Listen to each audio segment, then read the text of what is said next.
Good morning, students. Today we will discuss book back exercise of this chapter, What is Democracy? Why Democracy? In this chapter, we studied about the simple definition of democracy, its features, and the arguments against democracy and arguments in favor of democracy. Then the difference between what is democracy and undemocratic country. Based on this discussion, today we'll do our book back exercise. Let's begin with that exercise. Here is some information about 4 countries. Based on this information, how would you classify each of these countries?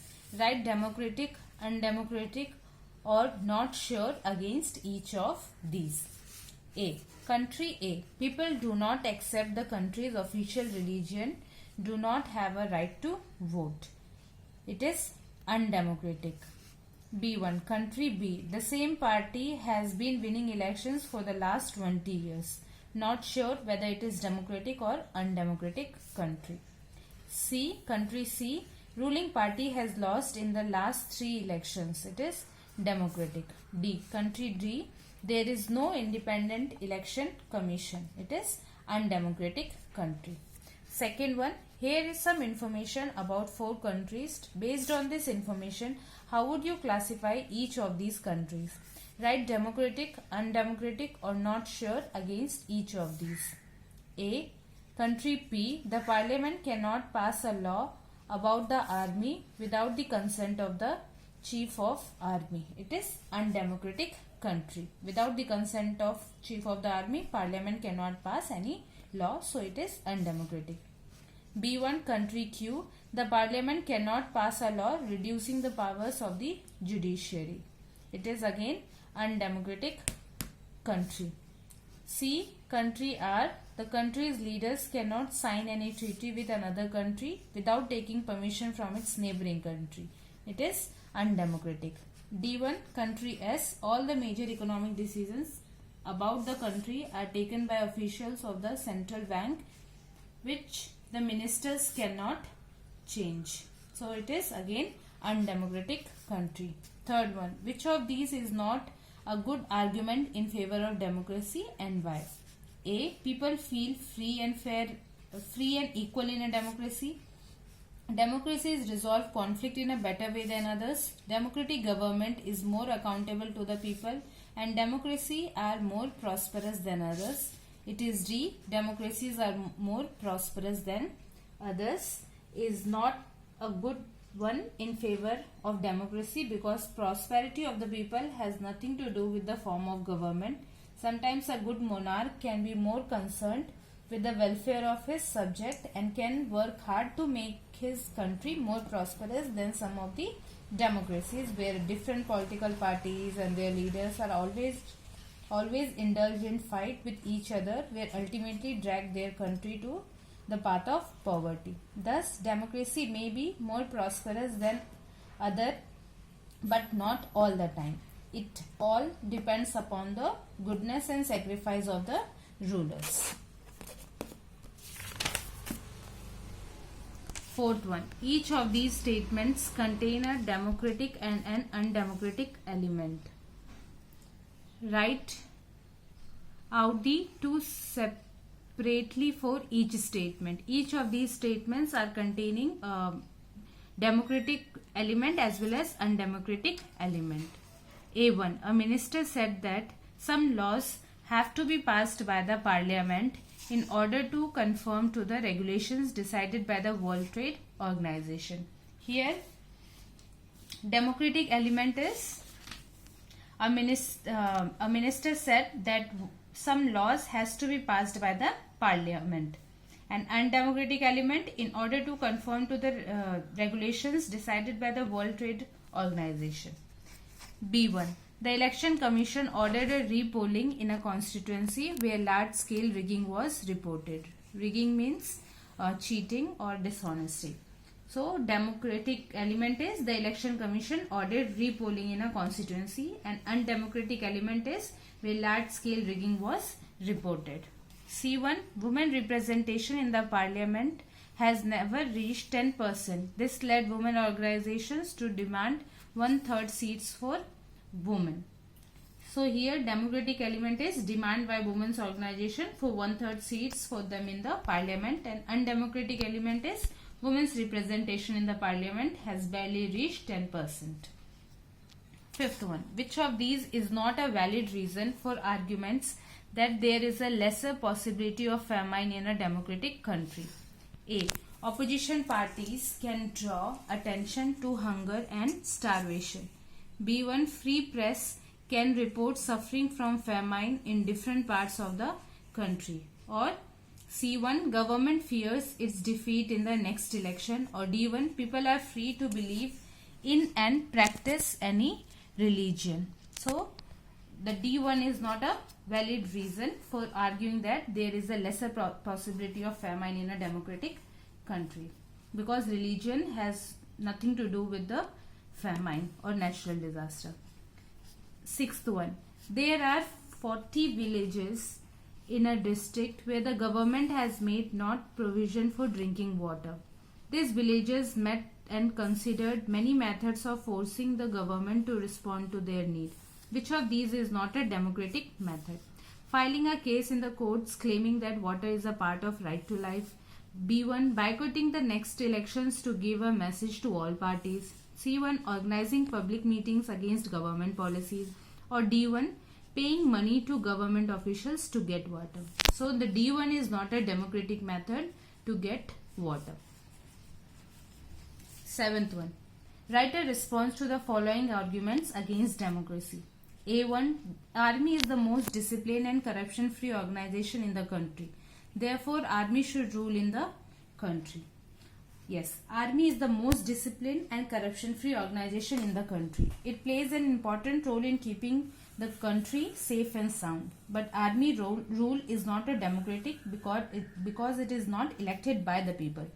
Under such a rule, people cannot enjoy even basic political rights. They are not free to express their opinion, views. They are exploited in numerous ways. Army rule means a dictator's rule where military officers are empowered to do as they wish and no one has right to question them. We can refer to Chile, where people suffered under the rule of Augusto Pinochet. So, let the army do its assigned job. B1. Rule of the majority means the rule of the ignorant people. What we need is the rule of the wise, even if they are in small numbers.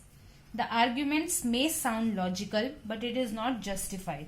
Such a thing would be against the principle of the universal adult franchise, which gives the right to vote to every adult irrespective of caste, sex, gender, religion, status, etc. It is not democratic to keep a vast majority of the people away from the governance. People must be given equal rights to become a partner in the formation of government, because only then they will obey the laws of the country, which is important to run the government properly. As the rule of the majority represents the views to all sections of people, it is very much democratic and so it should be promoted.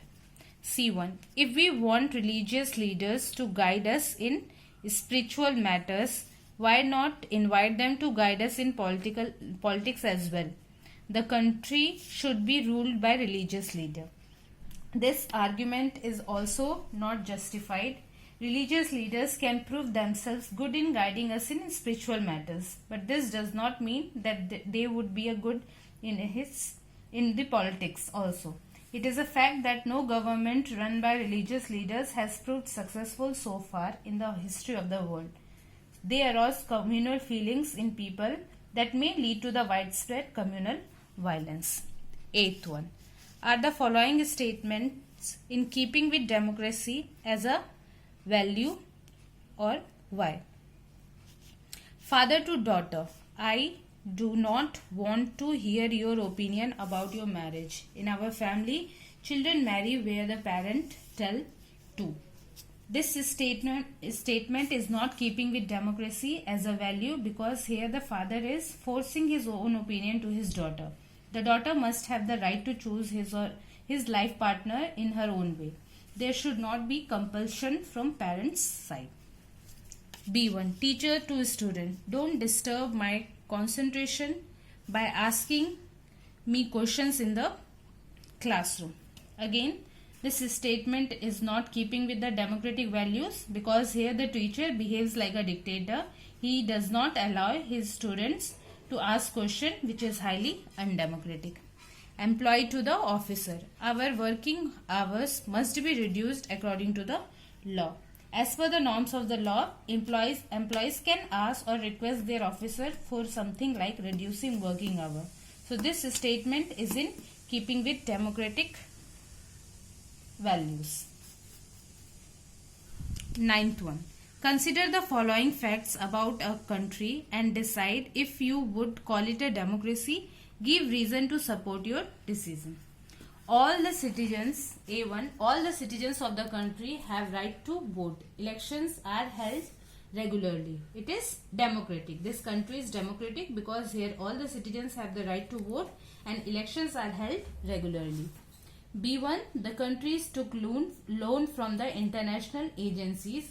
One of the conditions for giving loan was that the government would reduce its expenses on education and health. It is not democratic. This country is not democratic as the government here does not run for the welfare of its citizens. Reducing expenses on education and health will not enhance the dignity of the citizens, which is a major feature of democracy. C1. People speak more than 7 languages, but education is available only in one language. The language spoken by 52% people of the countries. Again, this country is undemocratic. If 7 languages are spoken in the country, education should not be given only in one language, even though it is a language of the majority. It means that the language of the minority class are not given much importance. I think the country is undemocratic. D1.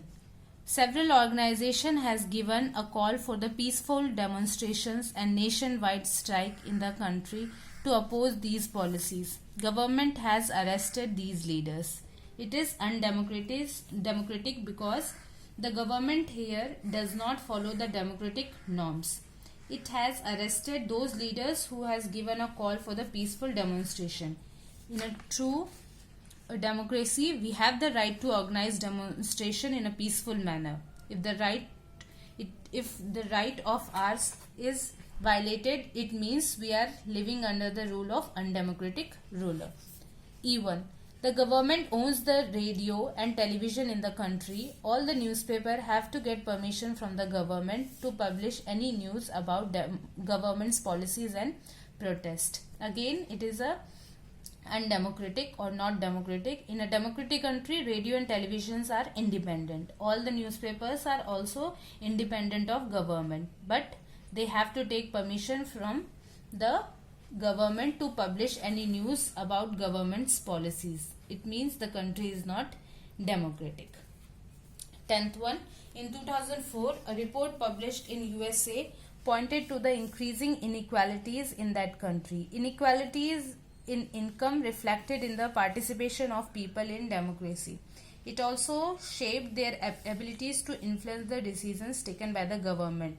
The report highlighted that if an average black family earns $100, then the income of the average white family is $162. A white family has 12 times more wealth than the average black family.